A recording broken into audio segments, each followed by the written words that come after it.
어거스틴 사도행전 해설 9번째입니다. 오늘 부분은 성령에 관하여 부분입니다. 신경의 다음이 따릅니다. 성령을 믿사오며 이 삼위일체는 하나의 하나님이시며 하나의 본성이시고 하나의 본질이시며 하나의 권능이시고 가장 위대한 동일하심이며 나뉘심이 없고 다양하시지도 않으시며 영원한 사랑이십니다. 삼위일체에 관한 부분은 여전히 굉장히 어려운 부분이고 우리가 이해할 수 없는 부분일 수 있습니다. 무엇보다도 우리의 사고가 시간과 공간 속에 들어와서 하고 있다는 것 때문에 우리는 무엇을 봐도 다 왜곡되게 보입니다. 다양스러운 것들은 지금 우리의 세계 속에서 우리가 어떤 것들이 왜곡되는지에 대해서는 쉽게 알 수 있습니다. 당장에 요즘에 3차원 카메라가 있거든요. 3차원 카메라를 이렇게 찍어서 그거를 2차원적인 평면에서 모니터에서 보게 되면요, 이게 어떻게 왜곡되는지를 보게 될 겁니다. 이게 상당히 그러니까 차원이 하나가 빠지게 되면 그 왜곡됨이 굉장히 심하다는 걸 보게 돼요. 물론 그렇다고 그 3차원 카메라 찍은 것이 뭘 찍었는지에 관해서 우리가 못 보고 그런 것들은 아니지만 있는 그대로 보이지 않고 상당히 왜곡돼서 보인다는 것 속에서 우리가 충분히 우리의 문제를 스스로 알게 되는 계기를 갖게 됩니다. 우리가 이제 3차원 세계에서 우리는 이제 차원 하나 더해서 우리는 4차원 세계에 살고 있다고 그랬죠. 우리가 4차원이라고 하는 것은 시간이 더해집니다. 시간이 더해지는 것 속에서 공간과 시간이 만나는 이 장소에서 우리는 생활하고 있지만 우리가 가진 것들 속에서는요, 여기에 시간을 담을 수 있는 것은 없습니다. 시간을 담을 수 있는 것은 없어요. 그러니까 더 정확하게 공간과 시간을 동시에 담을 수 있는 것은 없습니다. 굳이 비슷하게 다루는 것이 있다고 하면 동영상 정도가 거기에 해당하겠죠. 공간과 시간을 담아놓고 언제든지 볼 수 있게 한다지만 그래도 그건 역시 마찬가지로 시간의 흐름에 따라서 보게 되니까 이것 역시도 3차원적인 것에서 벗어날 수는 없는 부분입니다. 그러니 우리가 이런 이해를 하기 위해서, 하나님에 대해서 이해하기 위해서 우리의 한계가 명확하다는 것에 대해서는 인정할 필요가 있습니다. 우리가 하나님을 완전히 알지 못한다.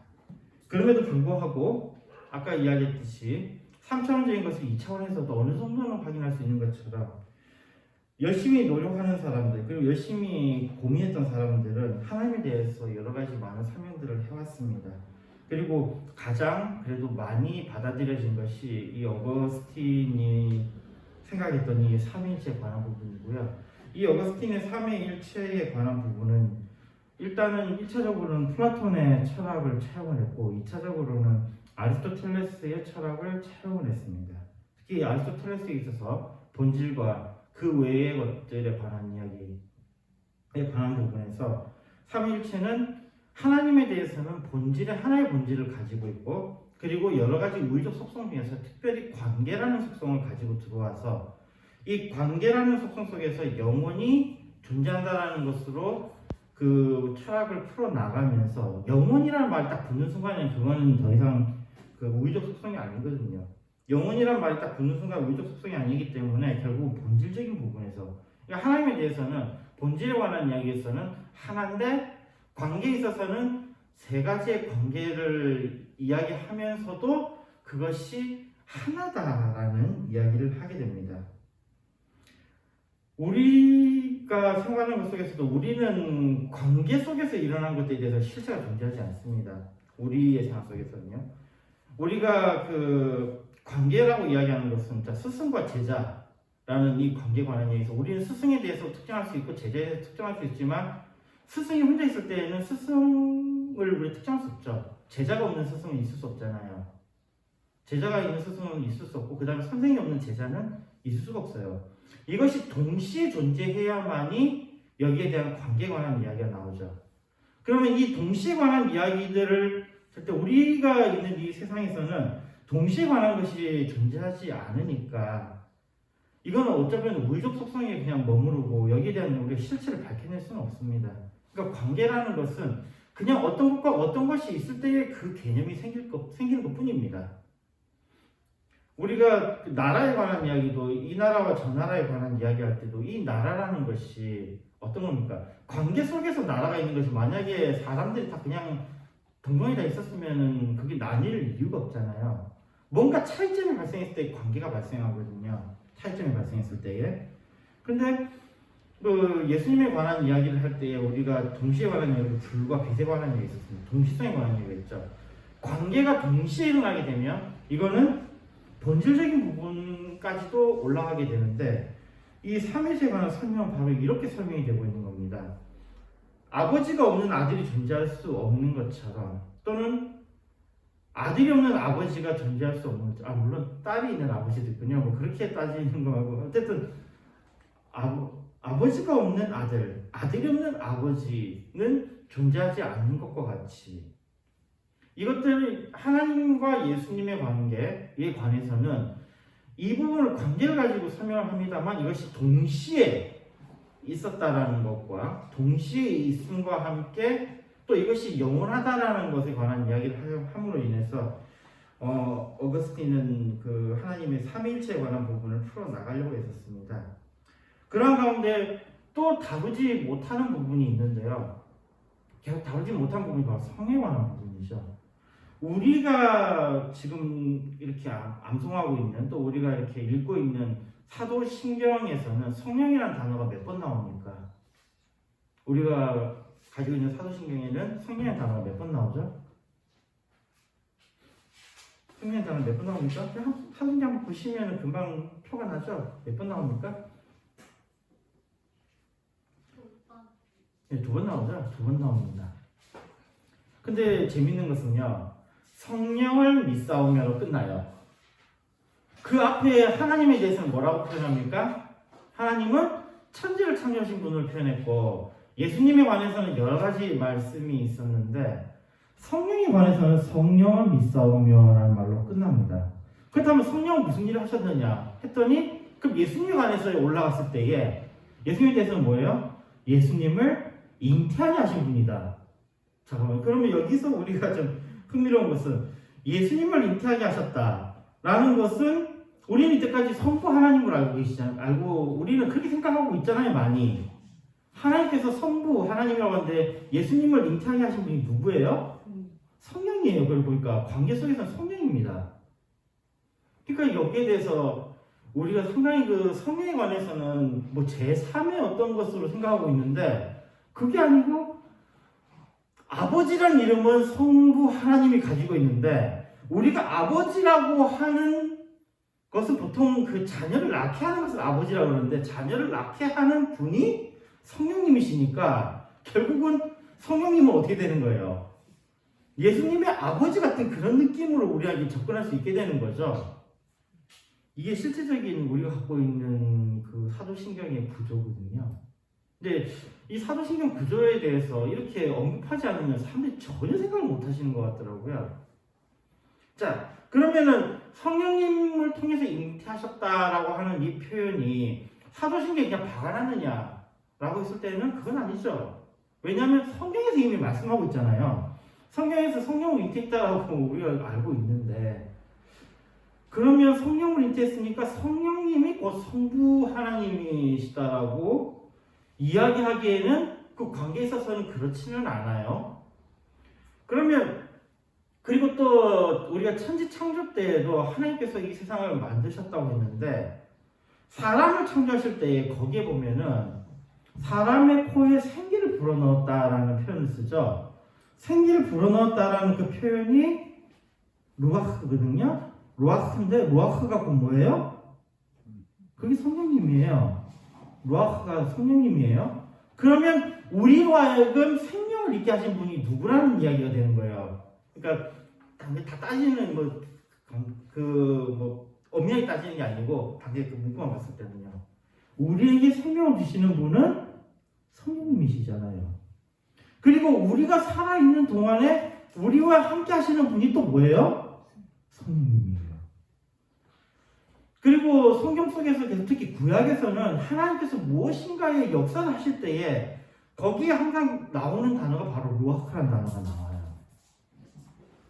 게다가 또 우리 또 하나님의 숨결이라는 표현도 쓰잖아요. 하나님의 숨결. 하나님의 숨결이라는 것은 그게 표현이 그래서 이렇게 뭐예요? 그게 하나님의 성령이라는 표현이에요. 루아흐, 숨결. 그게 성령이에요. 아마 이 부분도 과연 번역을 제대로 했는가에 관한 문제를 또 한번 생각해 볼 수 있는 부분인데 의외로 그런 표현이 있도록 하나님의 숨결이라는 표현을 쓰는데 그게 성령님을 의미해요. 그 다음에 또 이른비와 늦은비 할 때도 거기에 성령에 관한 이야기가 나오고 우리가 생각하기에는 성령은 뭐 뒤에 나중에 예수님께서 승천하신 이후에 등장하는 분이다라고 개념을 가지고 계신 분들이 많은데 알고 보니 성령은 언제부터요? 계속해서 창세기, 창조 때부터 계속 성령이라는 단어 그리고 성령이 함께 하셨다는 거 심지어는 예수님의 탄생에도 성령님께서 함께 하셨고 그래서 이게 삼위일체에 관한 구도를 그릴 때에 아버지는 아들을 영원히 낳으신다는 표현을 씁니다. 어거스틴의 표현이라면 아버지는 아들을 영원히 낳으신다.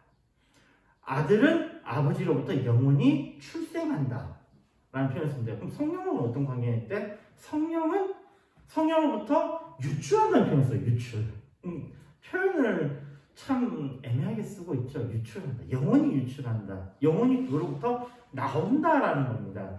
이 나온다라는 표현을 쓰는 그 이유가 여기로부터 계속해서 뭘 얻게 되냐면 생명을 얻게 되는 것이기 때문에 생명. 그러니까 생명이라는 단어는 곧 성령으로 연결이 되거든요. 그러니 이 성령에 관한 이야기로 나왔을 때는 상당히 우리가 여러 가지 난관에 부딪히게 되고요. 또 의외로 이 성령에 관한 이야기로서 이단은 잘 나오지는 않는데요. 성령에 관해서는 이단은 잘 나오지는 않는데 보러 보면 이단이 주로 나오는 거는 예수님에 관한 성자에 관한 부분에서 이단이 많이 나타나거든요.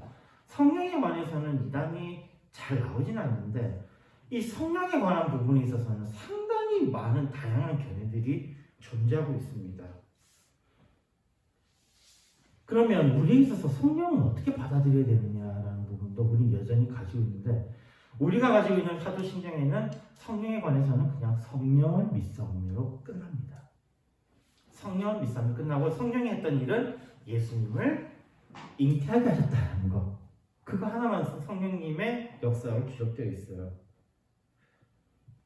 그러니 우리가 성령에 대해서 어떤 생각을 해야 되는가는 좀 다른 자료들을 통해서 좀 생각을 해볼 필요는 있습니다.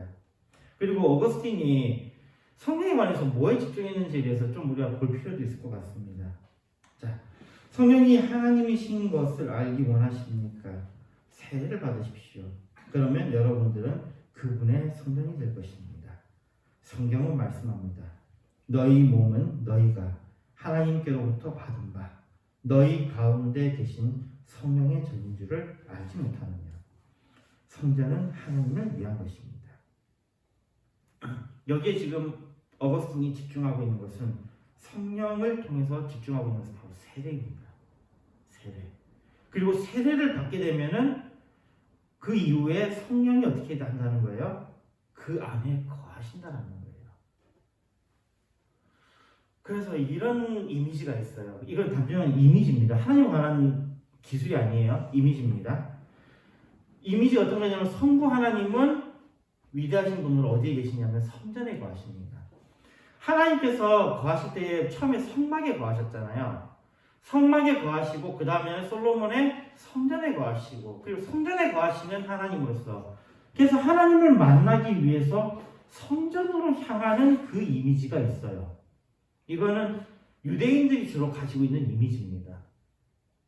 그러면 우리가 예수님을 만나기 위해서는 어디로 가는 이미지가 있습니까? 예수님을 만나기 위해서는 교회로 가는 이미지가 있어요. 교회로 가는 이미지가 있습니다. 그런데 이 교회는 이제 실질적으로 우리가 알고 있는 이 성도들의 모임으로서 교회예요.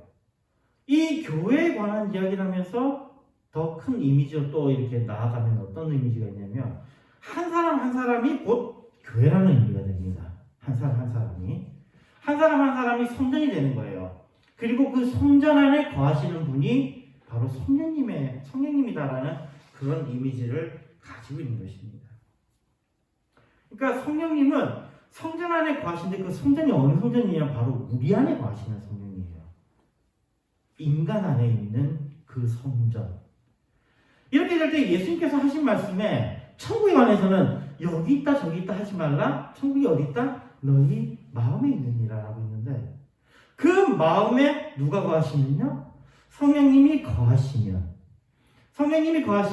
그것이 천국이 된다는 것이고 성령님의 주요 특징 중에 하나가 바로 생명이잖아요. 숨이잖아요. 숨결이잖아요. 성령님이 거하시는 그 사람에게는 뭐예요? 생명이 있다는 겁니다. 그러니까 이것은 구원에 관해서 성자, 성부, 성자, 성령 하나님이 모두가 협력하신다는 이야기죠. 그리고 그것이 나눠지는 것이 아니라 하나라는 이야기가 된다는 것입니다.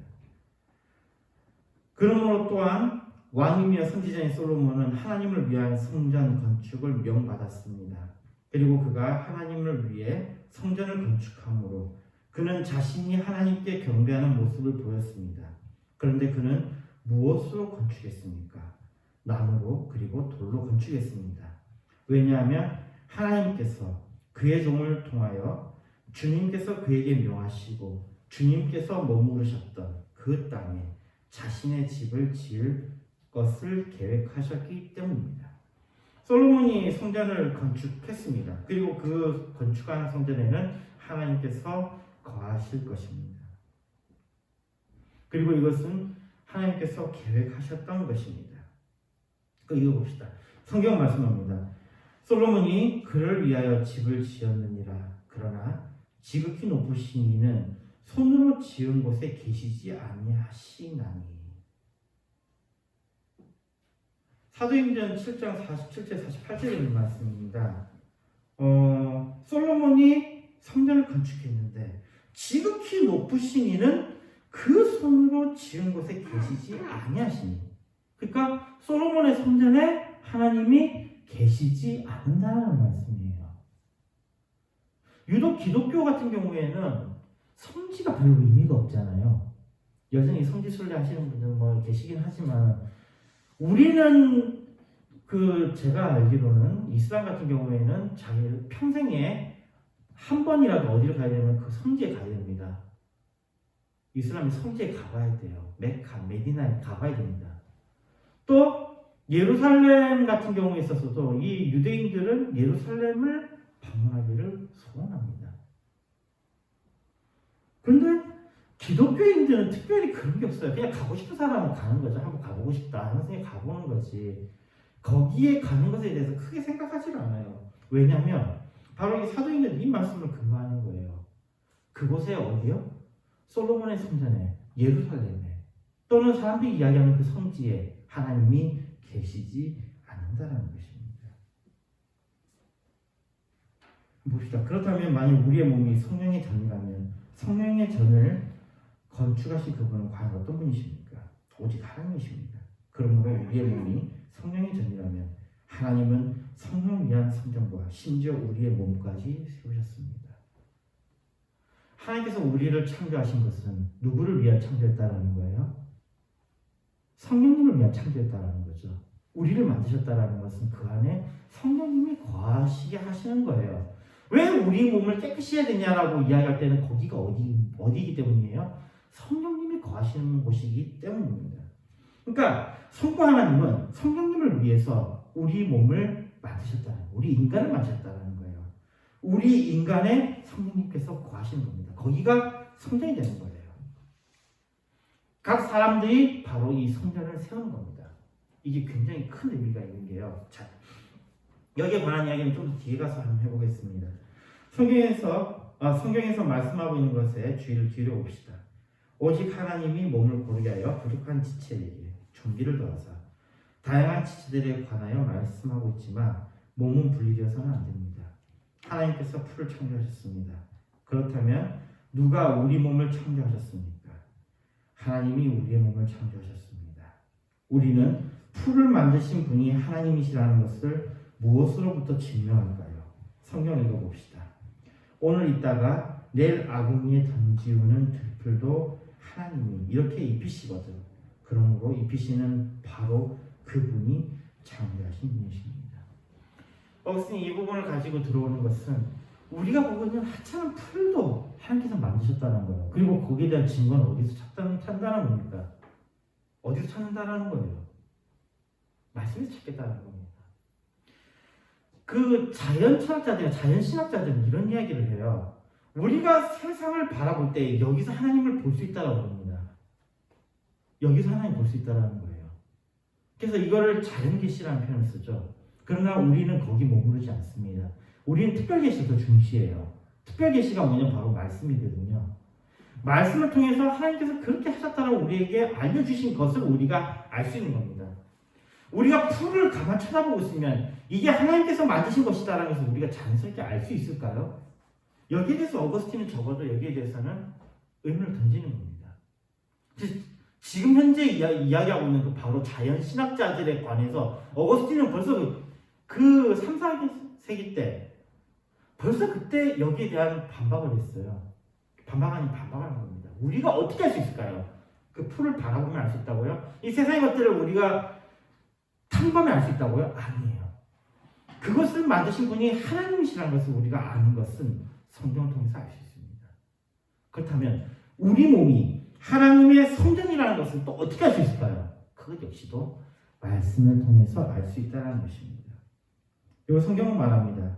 어리석은 자여 너의 뿌리는 씨가 죽지 않으면 살아나지 못하겠고 또 너의 뿌리는 것은 장래 형체를 뿌리는 것이 아니요 다만 밀이나 다른 것의 알맹이 뿐이로되 하나님이 그 뜻대로 저에게 형체를 주시되 각 종자에게 그 형체를 주시느니라.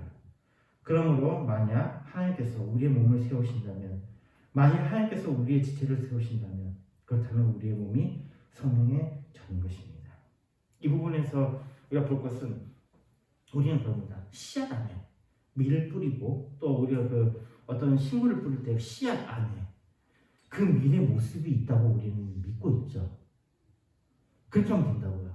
그런데 여기서 지금 말씀하고 있는 것은 이건 고린도전서 15장 36절 38절에 있는 말씀인데 여기서 지금 말씀하고 있는 것은 그 형체를 그러니까 심지어는 씨를 뿌렸는데 그 씨가 자라나는 것도 그 관여하신 분이 누구라고요? 하나님이시라고요. 당연히 그렇게 되는 것이 아니라 하나님께서 하신다고요. 우리가 아이일 때 이 아이가 자라나는 것도 우리는 시간이 지나면 자연스럽게 자라는 것이다라고 생각할 수도 있지만 그것이 아니라 하나님께서 다 자라게 하신다고요. 그러니까 우리가 우리의 몸을 세운다는 것도 결국은 하나님께서 우리의 몸을 세우신다는 것입니다. 그리고 그 몸에 하나님께서 거하신다는 거예요. 성령이 하나님이심은 의심할 바 없는 것입니다. 그러면서도 세 번째 하나님으로 그분을 더해서는 안 됩니다. 왜냐하면 성부, 성자 그리고 성령은 한 분 하나님이시기 때문입니다. 그러므로 믿으시기를 바랍니다. 성령에 관해서 우리가 이제 조금 이야기를 좀 해보면요. 왜냐하면 여기 사도신경에서는 그 적어도 성령에 관한 이야기가 굉장히 적고 그 어거스틴이 이야기하는 사도신경에서 성령에 관해서는 성부, 성자와 동일하신 하나님이시다라는 거 강조하는 거 하나고요. 그리고 그 이미지가 우리 안에 거하는 우리가 성전이면 그 성전 안에 거하시는 분이면서 그 속에서 역사하시는 분의 이미지를 이 어거스틴은 말하고 있습니다. 우리가 좀 더 다른 데서 이제 성령에 관한 이야기를 좀 해보면요. 성령님에 대해서 그러니까 세례에 관한 이야기도 있거든요. 세례에 관한 이야기 했을 때에 성령은 무엇이냐 했을 때 우리가 구원을 받을 때에 우리로 하여금 그리스도를 시인하게 하는 것이 바로 성령이라는 겁니다. 그게 적어도 우리가 받아들이고 있는 즉 장로교에서 받아들이고 있는 거예요. 기독교에서 특히 장로교에서 받아들이고 있는 것은 우리는 물 세례와 성령 세례를 나눕니다. 물 세례는 물을 뿌려서 세례를 주는 거죠. 물 뿌려서 세례를 주는 건데 그것 말고 성령 세례는 무엇이냐 했을 때에 저기 뭐 성결교라든지 이쪽에 또는 오순절 쪽에 저기 순복음이라든지 이런 쪽은 은사에 관한 이야기를 하거든요. 성령의 은사에 관한 성령의 은사가 특히 방언을 받아야 된다라고 하는 팀들도 있어요. 그런데 우리는 그걸 받아들이지 않습니다. 우리에게 있어서 성령을 받았다라고 하는 것은 우리에게 있어서 성령의 세례를 받았다라고 하는 것은 바로 우리가 그리스도를 주라 시인하는 그것입니다. 우리가 그리스도를 주라 시인하는 것은 그 안에 누가 있다라는 거예요. 성령님이 내주하신다는 겁니다.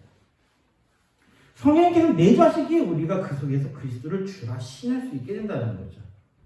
그로 인해서 그리스도를 주라 시인하는 사람의 그 마음속에 성령님께서 활동하십니다. 그리고 그 활동하시는 것 속에서 그 사람들은 서로 성령님이 거하시는 자들이 모여서 교회를 이룹니다. 그리고 이 교회는 그 머리 되시는 분이 그리스도시면서 한 몸인 거예요. 그것이 한 몸이 됩니다.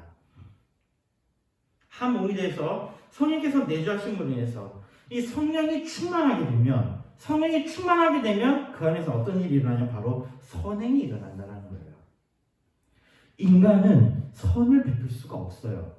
저는 예전에 그런 고민도 좀 했었고 또 착각도 좀 했던 부분이 이거예요. 믿지 않는 사람이 선을 행하는 걸 보고 와, 믿지 않아도 착한 일을 하는구나 라고 했는데, 제가 커서 보니까 믿지 않은 사람 중에서 선행을 베푸는 자는 단 한 명도 없다는 것을 알게 됐습니다. 우리가 보고 있는 저 사람 착한 일 하네 라는 그 하나하나가 전부 다 자기를 위해 했던 일들이에요. 더 돈을 더 많이 벌기 위해서, 또는 더 나은 뭔가를 자기를 위해서 그 일을 했던 것이지, 선을 행한 자는 단 한 명도 없다는 것을 알게 되었습니다. 다시 하자면요, 믿지 않는 자들 중에서 착한 자는 단 한 명도 없어요. 굉장히 이거는 선언적으로도 이야기할 수 있는 부분이, 그러니까 그전에는 그랬습니다. 진짜로 어렸을 때는 그 믿지 않는 사람이 저 사람 참 착하다라고 했는데, 그 사람이 나한테 착한 일을 한 거였는데 그 착한 일에 대한 원인이 결국 자기를 위한 것이었다는 거예요. 자기를 위한 거. 그런데 믿는 자들은 아니라는 겁니다. 거기서 뭐가 달라지냐면요, 믿는 자들의 선행과 믿지 않는 자들의 선행이 달라지는 부분은, 믿지 않는 자들과는 다르게 믿는 자들은 자기에게 돌아올 유익이 하나도 없음에도 불구하고 그 선행을 베푼다라는 거예요. 자기에게 돌아올 유익이 하나도 없음에도 불구하고, 단 하나도 없음에도 불구하고 선행을 베푼다라는 것입니다. 이게 믿는 자들의 선행입니다. 그런데 이 믿는 자들의 선행이 어떻게 일어나냐면, 우리 안에 거하시는 성령님이 그 일을 하시는 거예요. 우리가 하는 게 아니라. 그래서 이것이 가능한 겁니다. 믿는 자들이 선행이 가능한 거예요. 그런데 우리가 선을 행하면 어떻게 되는 거죠? 그것을 하나님께 영광을 돌리게 되고, 그로 인해서 우리가 또 그 선행을 통해서 구원에 더 이르게 되는 거잖아요. 물론 구원에 관한 부분은 어떻게 되는 거죠? 예수 그리스도를 믿음으로 우리 구원에 관한 이야기를 하지만, 그 예수 그리스도를 믿음으로 인해서 성령이 내주하심이 결국 선행으로 연결되니, 그러니 믿는 자는 선을 행한다라는 말이 참되는 거예요.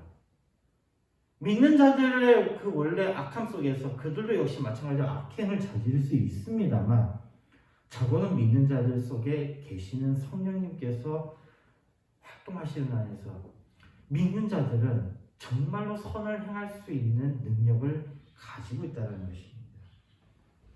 성령이 충만하다는 것은 바로 이 선행이 일어나는 거예요. 성령이 충만하다는 것은. 그래서 보면은 성경에 보면요, 성령의 열매에 관한 이야기가 있죠. 성령의 열매와 그 다음에 성령의 은사에 관한 이야기가 있어요.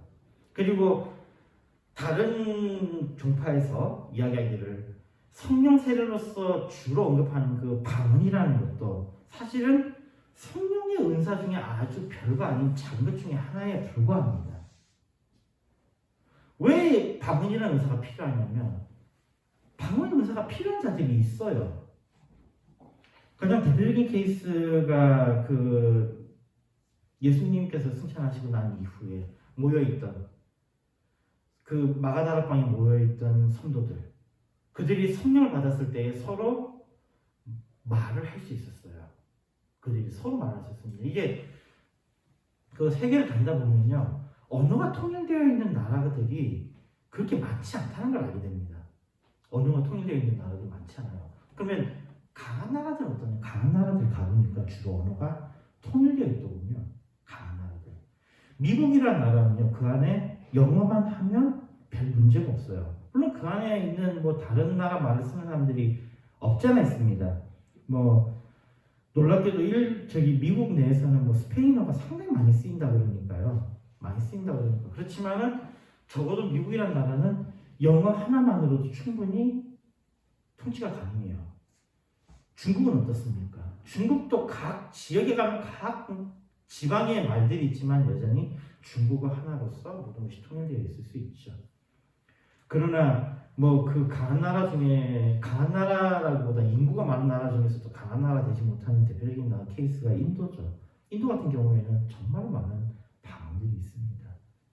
또 필리핀 같은 경우에도 필리핀도 갔더니만 그 방언들이 정말 어마어마하게 있더라고요. 베트남만 해도 뭐 소수민족이 54개인가? 53개인가 있다고 그러죠. 그 민족을 구분하는, 저는 처음에 종족을 구분하는 게 있어서 그 사람의 시를 비교해서 그 종족을 나누는 줄 알았는데 그 나누는 부분이 상당히 간단했어요. 어느 나라 말을 쓰느냐였던 거예요. 베트남 말을 쓰는 사람은 비회적인 거예요. 그 인격이고요. 그 외에 소수민족들 자기 나라 말을 쓰는 거예요. 그 50 몇 개 되는 그 쓰는 사람들이 거기에 사는 거예요. 이렇게 말이 통한다라는 것은 그렇게 강력한 겁니다. 근데 이때에 믿는 자들이 서로 말이 통했다라는 것은 이들이 하나가 된다는 의미와 함께 이들이 엄청난 그 권능이 거기에 임했다라는 이야기가 되는 거예요. 그러니 그런 의미에서 방언이니까요. 방언이라는 게 일종의 하나의 그때 도구였던 거죠. 도구였던 거지. 이것이 성령의 중심은 아닙니다. 어쨌든 이 성령이 충만함을 통해서 성령의 열매를 맺고, 성령의 열매는 우리가 말씀을 통해서 본 것 같이 사랑과 희락과 화평, 오래 참음, 자비, 양성, 이런 것들이 이제 이 성령의 열매일 거고요. 그 다음에 성령의 은사들 하면 우리가 알고 있는 또 여러 가지 그 뭐 병고침 은사라든지 뭐, 하지만 그 바울이 하기 최고의 은사는 뭐라고 했습니까? 사랑의 은사다라고 표현했던 그런 것들이 있고요. 이러한 것들 속에서 그러면 진짜 성령님에 관해서 가장 중요한 단어가 무엇이냐 할 때, 우리가 축도할 때에 그 목사님께서 축도하실 때에 성령님에 관해서 무엇에 관한 이야기를 합니까? 자, 우리가 축도에 대해서 한번 이거는 바울이 썼던 글에 있는 거죠. 자, 보면은 예수님은 뭘 표현하죠? 축도를 한번 되새겨 봅시다. 예수님은 뭐 어떻게 됩니까? 예수님은 우리가 축도를 할 때 별로 신경 안 썼군요. 이제는 우리 구주 예수 그리스도의 뭐예요? 은혜와 그 다음에 하나님의 뭐예요? 사랑과 성령님의 교통하심, 바로 이 부분입니다. 성령님에 관해서 가장 중요한 발언은 이게 바로 교통이에요. 이 교통에 관한 이야기를 할 때 정말로 이게 왜 그렇게 중요하냐면요, 세계의 어느 종교에 가도 신이 인간과 교통하는 경우가 없습니다. 심지어는 기독교 처음 초기 시작했던 그 구약의 모습 속에서는요, 이 교통에 대해서 상당히 많이 부인하려고 했던 모습들을 보입니다. 교통을 부인하려고 하는 모습이 뭘로 나타나면 바로 제사장이 나타나요. 제사장이 나타납니다. 뭔가 대리하는 자가 나타나는 거예요. 우리는 신의 대리인이라고 자꾸 그 하는 걸 되게 좋아하고, 목사님들 특히 주변에 보면은 전 세계에 걸쳐서 이 목사님들 중에서 심심찮게 하는 말이 자신이 신의 대리인이라고 그러잖아요. 그런데 바로 이 부분에 대해서 정면으로 돌파하는 분이 바로 성령님입니다. 성령님의 교통하심이라는 것은 신이 어떤 특별한 장소에 가야만 만날 수 있고, 또는 어떤 특별한 사람을 통해서 만날 수 있는 것이 아니라 신이 바로 인간과 직접적으로 교통한다는 거예요. 직접적으로 소통한다는 이야기입니다. 이 성령님의 역할이 그거예요. 자, 그러면 우리 몸이 성령이다라는 것이 바로 이 부분에 큰 의미가 있는 거예요. 우리가 어떤 구원을 이루기 위해서 누군가의 도움이 필요한 것이 아니라 어떻게 해요? 나 자신 스스로가 바로 할 수 있다는 거예요. 그래서 우리는 다른 것과 다르게 기도할 수 있어요. 우리의 기도는 우리가 우리 스스로 하는 것입니다. 근데 다른 데는 어떻습니까? 다른 종교에서는요, 대자가 있잖아요. 그 대자에게 가져가서 기도해 달라고 하잖아요. 우리나라 옛날 분들은 참 기도받는 거 좋아하시더군요. 그런데 적어도 성령님을 믿는 자들은 기도받는 게 필요가 없죠. 남을 위해서 기도해 주는 건 좋습니다. 그리고 서로가 기도를 나누는 건 좋아요. 그러나 남에게 기도를 받으면서 내가 복을 받는다는 생각은 적어도 성령님을 믿는 자들에게 있어서 있을 수 없는 이야기예요. 성령님의 역할이 그거예요. 저기 계신 하나님, 거기 거하시는 하나님이 어떻게 된다고요? 바로 나와 함께 하는 하나님 되어버리는 거예요. 나와 함께하는 하나님의 최고봉에 있는 것이 바로 성령님입니다. 바로 임마누엘이라는 것.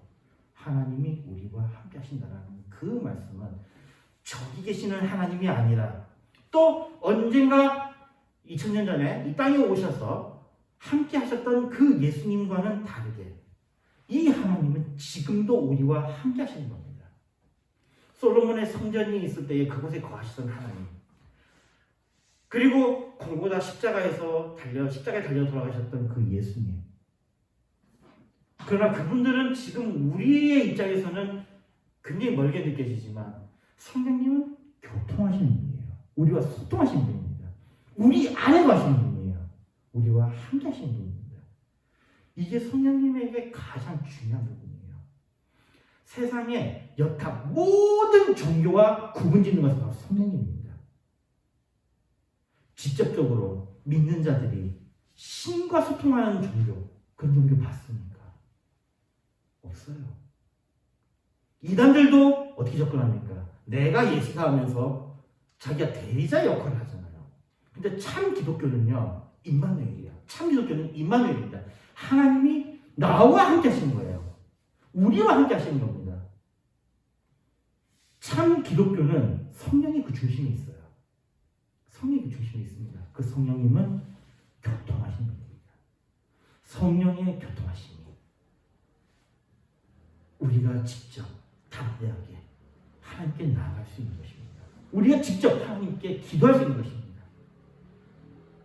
그리고 그 성령님은 우리 안에서 우리로 하여금 살게 하십니다. 우리에게 생명을 주시는 분이에요. 네, 알겠습니다. 하나님 감사합니다. 성령에 대해서 저희들 또 여러 가지 생각을 나눠봤습니다. 우리가 하나님을 믿으며 또 예수님을 믿으며 또한 성령님을 믿으며 살아가게 해주셨고 삼위일체 하나님 이 권능 속에 우리가 힘을 얻으며 날마다 담대하게 이 세상에서 승리하게 해주셔서 예수님의 기도했습니다. 아멘. 찬송가 277장 보시면서 준비하시는 것 같습니다.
영광과 찬송 주께 드리며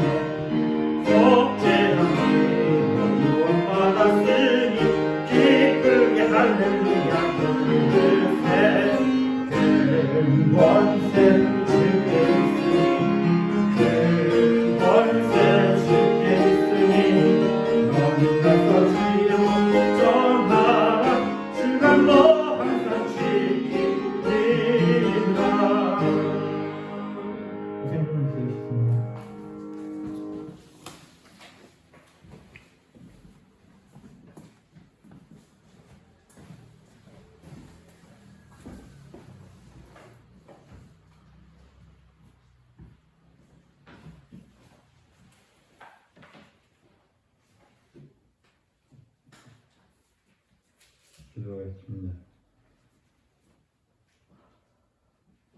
확인이 11절입니다. 세상을 시키겠습니다. 최영원 감사합니다.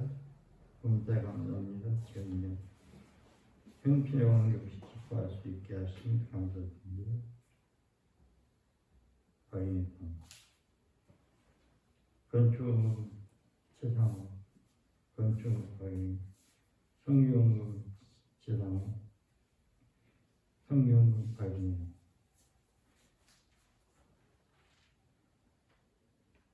좋으신 하나님을 저들에게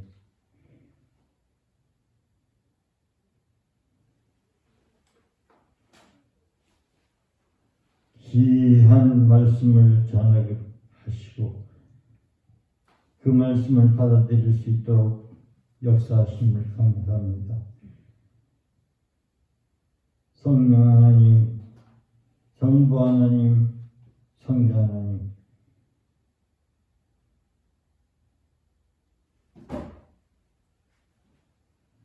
그러나 합리심을 다시 한번 우리가 믿음으로 말미암아 이 놀라운 사실을 다시 한번 알게 하심을 깨닫게 하심을 믿게 하심을 감사드립니다.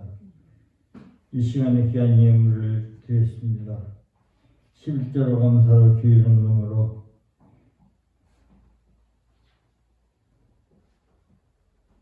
건축금으로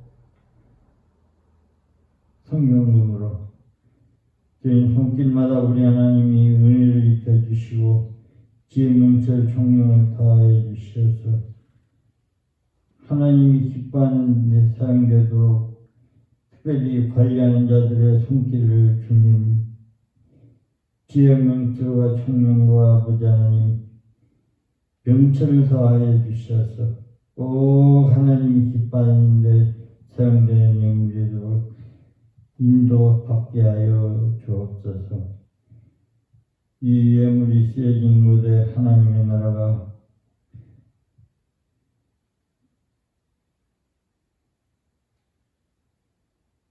세워진 놀라운 역사가 일어나도록 주님 도와주옵소서. 예수님의 이름으로 기도드리옵나이다. 아멘.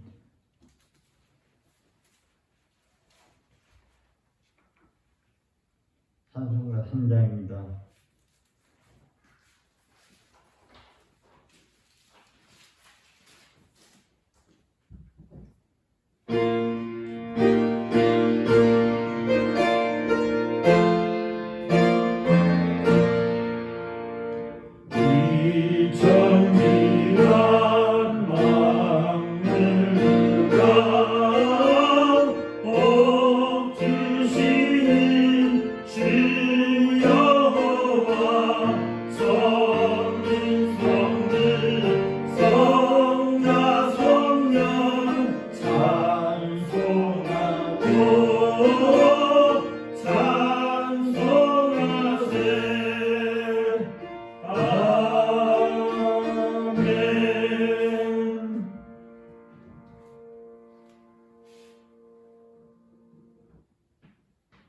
교회 머리 되신 우리 구 예수 그리스도의 은혜와 그것이 하나님의 사랑과 성령님의 교통하심이 오늘 예배한 무양께 사랑하는 성도들 머리 위에와 가정 위에와 하늘 위에 전 세계 오늘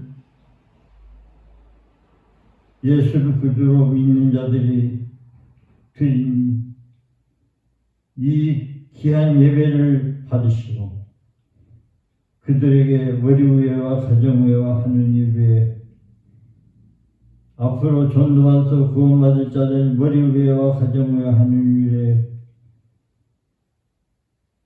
항상 함께 있을지어다. 아멘.